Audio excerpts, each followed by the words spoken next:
Bem-vindo aqui em mais um vídeo que nós vamos conversar sobre o que aconteceu de informação relevante que circundou nosso mercado, nossa bolsa de valores, e que, se nós colocarmos sobre essas informações a correta interpretação, vai nos ajudar muito na nossa tomada de decisão. Nós temos aí que os estrangeiros voltaram a trazer bilhões para a nossa B3 e tem um ponto de atenção na economia externa que talvez aí possa representar algo interessante a acontecer nos próximos meses, talvez semestres. Hoje é dia 4 de setembro de 2024, agora são 3 horas e 5 minutos da tarde. Pela quantidade de verdes que nós temos na tela, nós já podemos dizer que a nossa bolsa, o nosso mercado, ele está assanhadíssimo. Agora a bolsa está a 136.198 pontos, são 15 horas e 5 minutos da tarde, subindo 1,37%. A nossa bolsa que já chegou a 136.838 pontos, andando rapidamente para a parte de cima. Uma marca que eu trago aqui é com relação ao IRB-RE. As ações do IRB agora estão a R$ 49,24, lembrando que elas fecharam o dia de ontem a R$ 51,96. Elas caem 5,23% no dia de hoje, está dando uma reajustada, subiu muito rápido o IRB na realidade e ainda no dia de hoje chegou a bater R$ 52,46. Será que, e na mínima ela ficou a R$ 48,57. Será que o IRB iria para fechar nos R$ 50 novamente? Vamos dar uma olhada no que pode acontecer, mas, ao que tudo indica, está sofrendo um reajuste aí depois da subida bem forte que teve nos últimos dias. E em que pese todo esse assanhamento do mercado, vamos tentar construir toda uma história para chegar nisso que nós vimos dentro da nossa bolsa de valores. Eu vou começar aqui pelo Poder 360. Essa reportagem foi assinada por Hamilton Ferrari e ela é do dia 30 de agosto de 2024. Ele traz aqui para nós que o rombo fiscal ele atinge 1,12, quase 1,13 trilhão e bate um recorde histórico. Esse déficit foi registrado no acumulado de 12 meses até julho de 2024. O setor público consolidado, que é formado pela União, Estados e municípios, registrou esse rombo de quase 1,13 no acumulado até julho. O déficit nominal foi o maior registrado na série histórica que se iniciou em 2001. Quando ele fala em déficit nominal, ele está dizendo o seguinte, que é o déficit primário mais o que se tem a pagar de títulos ou de juros da dívida pública do Brasil. Então, quando você soma esses dois, é que dá esse 1,13 trilhão. O saldo negativo ele aumentou 19,6 bilhões em comparação com o resultado de julho. Eu acho que aqui ele quis dizer com o resultado de junho, quando o déficit foi de 1,1 quase 1,2 ali, trilhão. Então, esse aumento é que teve. Ou seja, o que mudou aqui, ou seja, o que aumentou foi nestas duas últimas casas. O rombo fiscal de 1,13 trilhão corresponde a 10,2% do PIB. Ou seja, é um percentual muito significativo. Aqui nesse quadro, eu deixei marcado algumas linhas aqui. Essas linhas elas são feitas por mim, está verde aqui, e essas duas linhas azuis que você encontra aqui em cima. Mas o que eu quero chamar a atenção é que anteriormente, aqui, de 2020 até aproximadamente aqui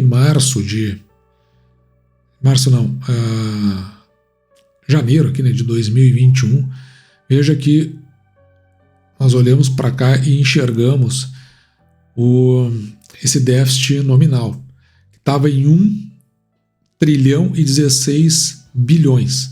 E agora ele bate esse recorde, indo para 1 trilhão, 127 bilhões. Por isso que ele é o recorde histórico. Aqui, evidentemente, nós estamos no período pandêmico, aconteceram várias coisas, né? Se você vai lembrar, houve aquele auxílio emergencial, o Auxílio Brasil, para as empresas, e isto foi dinheiro que se teve que colocar no mercado. Então, por um lado, se tinha uma geração de moeda, e por outro lado, foi aumentando nessa época os juros da nossa dívida e, consequentemente, foi aumentando o que se tinha a pagar. Então, somando tudo, foi quando se chegou a esse déficit nominal. E agora que nós não temos duas coisas, né? Nós nem temos pandemia e também nós não temos nenhuma guerra iniciando, ou seja, são só questões já estabilizadas. Já era para a economia em si estar estabilizada. Aí o que aconteceu? Eu deixei essa linha verde aqui para você ver, que lá no final de 2022, ou seja, antes do início desse governo, o nosso déficit nominal estava compatível com o que já era o seu histórico.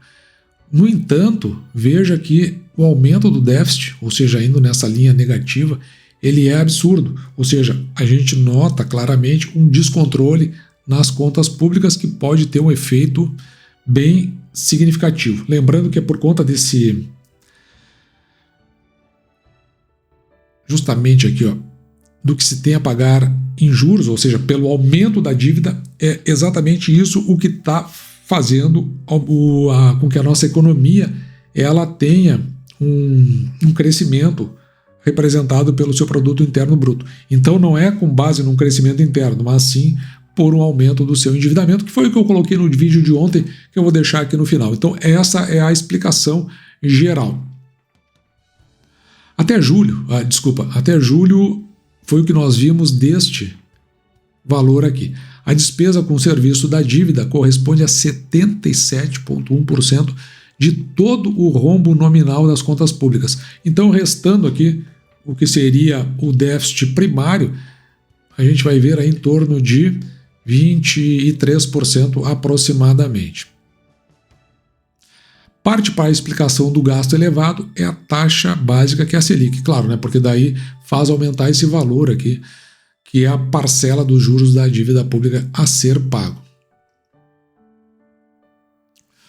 Os gastos com juros da dívida, eles já eram ruins aqui em 2022, no fechamento de 2022, porque no início de 2020, 349 bilhões, então ele salta aqui para 586, a gente nota aqui que ele cresce em torno de 60%. E agora também, nesses 2 últimos anos, faz esse crescimento aqui violentíssimo. Além do que, existem outros fatores aí, como por exemplo, né, a desvalorização da nossa moeda frente ao dólar, que é outro impacto. No resultado primário, ou seja, aqui é aquela relação, né, entre o que o governo arrecada e o que ele gasta. O que ele gasta está aqui em cima e o que ele arrecada está aqui embaixo. E essa diferença que vai daqui para lá gera um déficit. E esse déficit é de 257 bilhões, que somados esses 800 que estão aqui, ó, vai formar aquele 1,13 trilhão no acumulado, então, dos 12 meses até o mês de julho. Claro, né, que tem um aspecto positivo aqui, porque agora são 257. Se nós voltássemos um mês atrás, seria 272. Você vai ver aqui que a diferença dá em torno de 15 bilhões, ou seja, pelo menos no mês de julho, não dá para dizer que o governo teve um déficit. No mês de julho, né, especificamente. Aqui também nós estamos olhando para as contas públicas, que é o que faz gerar esses 257 bilhões. Lembrando que aqui no período pandêmico teve a emissão, né, daqueles valores, a distribuição daqueles valores, auxílio emergencial, auxílio Brasil. E o que aconteceu? Mais ou menos findo aqui, ó, ou acomodado, vamos dizer findo, mas acomodado o período pandêmico, se voltou, nessa linha verde que eu marquei aqui, ao que era o déficit anterior, déficit primário. Só que, ali do meio de 2021 até o fechamento de 2022, o Brasil fecha em superávit. E aí eu deixei marcado, aqui no canto aqui para você dar uma olhada, que do meio de 2023 para cá, o Brasil está abaixo da linha média do seu déficit primário, ou seja, esse é um tendão de Aquiles, né, que o governo vai ter que buscar superar, pois ele está fora dos padrões dos últimos anos.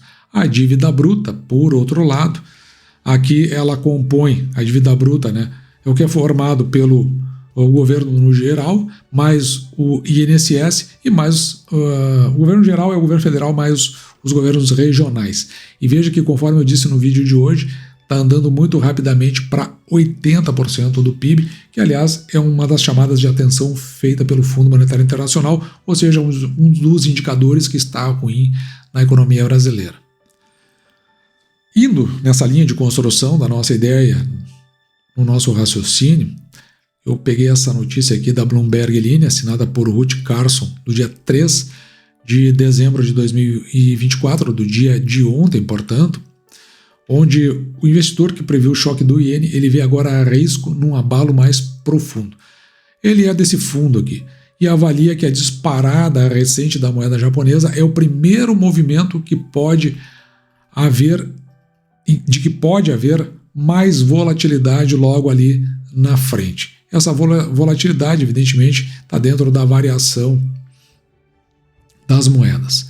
Ele já previa lá em meados do ano passado que um aumento de juros no Japão seria um terremoto para os mercados globais. Ele até compara isso aí com a falha de San Andreas, aquela lá da Califórnia. Tem até um filme falando sobre isso aí, um filme blockbuster, né? E o que acontece aqui? Ele, enquanto desta empresa, ele alerta a possibilidade de um choque provocado pela disparada recente do iene, ou seja, estava sendo valorizado, que seria apenas o primeiro movimento. E que há mais volatilidade pela frente depois que a alta de juros do Banco do Japão, em julho, desencadeou uma reversão brusca nessas posições aqui, ó, posições de carry trade no mundo todo. O carry trade é o seguinte, por exemplo, os juros do Japão estavam muito baixos, os juros dos Estados Unidos estavam num patamar mais alto. Então o sujeito ia lá, o investidor, os fundos de investimento, faziam empréstimos na moeda japonesa e compravam títulos da dívida americana, ou seja, que estavam pagando um juros maior. Então eles pagavam juros baixos aqui para um dinheiro que fazia render muito mais do outro lado. Isso aí é o carry trade, né? Ou seja, trabalhavam com dinheiro que não era deles. Até muita gente faz isso na própria Bovespa, né? Tira empréstimos aí para fazer aplicações nesse nível de risco. O carry trade com iene pode ter sido apenas o bode expiatório e o único de uma tendência maior e mais profunda. O aperto monetário no Japão e seu impacto no fluxo de capitais global está longe de ser simples e terá um grande impacto nos próximos anos. Talvez até, como eu tinha dito bem no começo desse vídeo, né, nos próximos semestres. Por anos, os investidores aproveitaram os juros baixos do Japão e a tendência de enfraquecimento do iene para financiar operações de carry trade. Então isso aí levando para outra economia onde os juros são maiores, que apostam em ativos de rendimento mais elevado em mercados como, por exemplo, olha só, México e Brasil. Então, se lá eleva os juros, começa a se desfazer essas posições. E aí é quando nós iremos para o segundo ponto, na verdade o terceiro ponto do que nós vamos tratar aqui. O Japão é o maior detentor externo da dívida pública americana. Então veja, dentro dessas operações de carry trade, numa tendência de baixar os juros americanos, subir os japoneses, então as posições acabam sendo desfeitas. E aí precisa colocar dinheiro para pagar esses caras. Mas além de ser o maior detentor da dívida pública americana, também é um dos principais investidores em todo tipo de ativo pelo mundo. Ou seja, estavam tirando lá a juros baixos e comprando ativos, inclusive, como a gente viu aqui na nossa bolsa. Cortes dos juros nos Estados Unidos e o aperto monetário adicional do Banco do Japão podem abalar os mercados novamente mais cedo ou mais tarde. Então, por isso que ele fala em anos, talvez a gente consiga ver nos próximos semestres. E eis que nós entramos aqui nesta notícia também que está na Bloomberg Line, assinada por Bárbara Nascimento, leda ao vivo, do dia 13 de setembro de 2024, e note que os estrangeiros trazem 10 bilhões para a Bolsa Brasileira, com sinal de corte do Federal Reserve, o Fed, né? Que seria, né, como se fosse um banco central dos Estados Unidos, ou seja, corte de juros lá, é disso que ele está falando. Então vamos para outros mercados que têm juros mais altos.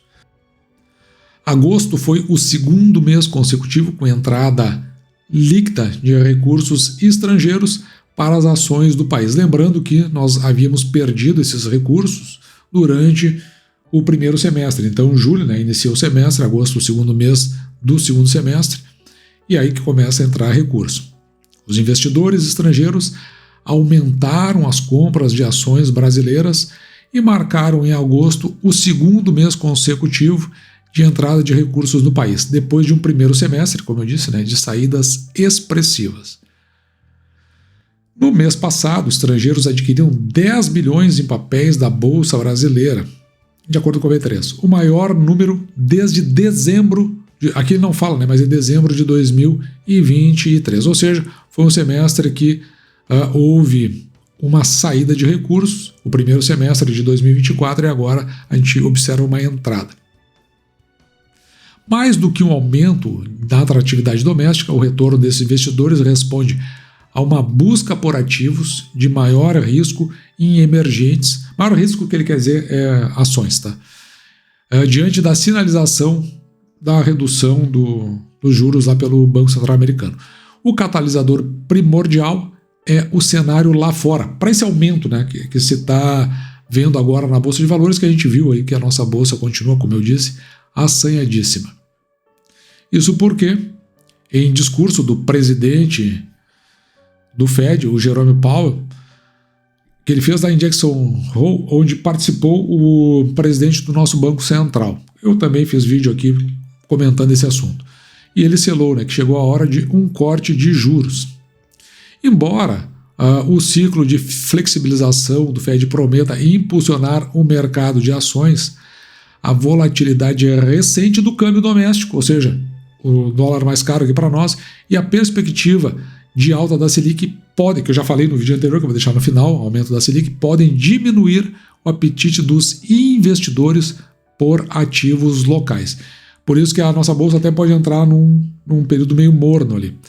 É difícil dizer por quanto tempo ainda durará o fluxo estrangeiro, mas o fato é que o cenário está mais favorável para os países emergentes como o Brasil, o que eu também concordo, porque na verdade as pessoas, esse investidor, que na verdade não é um investidor, é um especulador, ele está de fato atrás da sua maior rentabilidade. Os analistas aqui eles citam que, além do sentimento positivo dos mercados globais, o valor das empresas historicamente baratos estão, né, historicamente baratos frente à média histórica. Aqui no caso do Brasil eu concordo com isso. E também temos aqui um cenário corporativo sólido que ajuda a nossa bolsa. E finaliza aqui informando que se precisa de investidores locais que tenham mais interesse em ações, o que requer um ambiente de taxa de juros em queda. No entanto, não parece que essa seja, nesse momento, a realidade do Brasil. As contas brasileiras, elas não estão boas. E a gente vê que o governo ele aposta muito nessa captação de recursos, que se traduz justamente por venda de títulos da nossa dívida, mas só se vai comprar esses títulos se houver um prêmio significativo. Por outro lado, nós temos aí um processo inflacionário que está andando de uma forma progressiva. A gente vê isso aí nos boletins Focus que nós apresentamos aqui no canal e, consequentemente, tem dois lados nessa história. O primeiro, a contenção da inflação através do aumento da taxa de juros e, por outro lado, nós vemos que, ao aumentar, fica mais caro o título da dívida. Então, daí correm esses aportes de capital, mas vai acabar gerando um déficit nominal maior no Brasil. No caso da confirmação do aumento da taxa de juros do Japão, é muito provável que se vá resgatar os títulos da dívida dos Estados Unidos. Isso aí é isso que ele quer dizer que pode gerar esse colapso, mas não colapso, né, mas esse terremoto, como ele chama. No entanto, é importante que a gente saiba que também existem títulos da dívida brasileira que esses títulos estão na mão de quem fez aquela operação que nós vimos agora há pouco ali, chamada de carry trade. E é possível também que se vá buscar esses resgates, justamente por entender que, bom, agora o banco ou o mercado japonês é o mais interessante do ponto de vista dessa compensação. E isso pode sinalizar nos próximos meses justamente que a nossa Bolsa de Valores, ao invés desse rally, né, de toda essa felicidade que ela está apresentando, ela acabe entrando num patamar mais morno, que é quando podem surgir as oportunidades. Nesse momento, você está vendo, não estamos comprando ações, exceto por aquilo que é o regular, que vem do nosso próprio recurso, como, por exemplo, um pedacinho lá que a gente utiliza, que sobra do nosso salário, então nós vamos lá e compramos ações. Mas o restante está tudo indo para a nossa reserva de oportunidade, porque, assim como aconteceu no primeiro semestre, se muda a conjuntura como um todo, então nós iniciamos compras mais significativas, mais representativas, aumentando as nossas posições naquelas empresas que fazem parte da carteira do canal. Pelo menos é a visão que nós estamos tendo nesse momento. Não quer dizer que seja mais certa, mais correta, mas é como a gente costuma agir aqui em função do método que nós utilizamos no canal. E dito isso, eu vou ficando por aqui, espero que você tenha gostado, me despeço de você, desejando que você fique com Deus e deixando, como sempre, o meu grande abraço.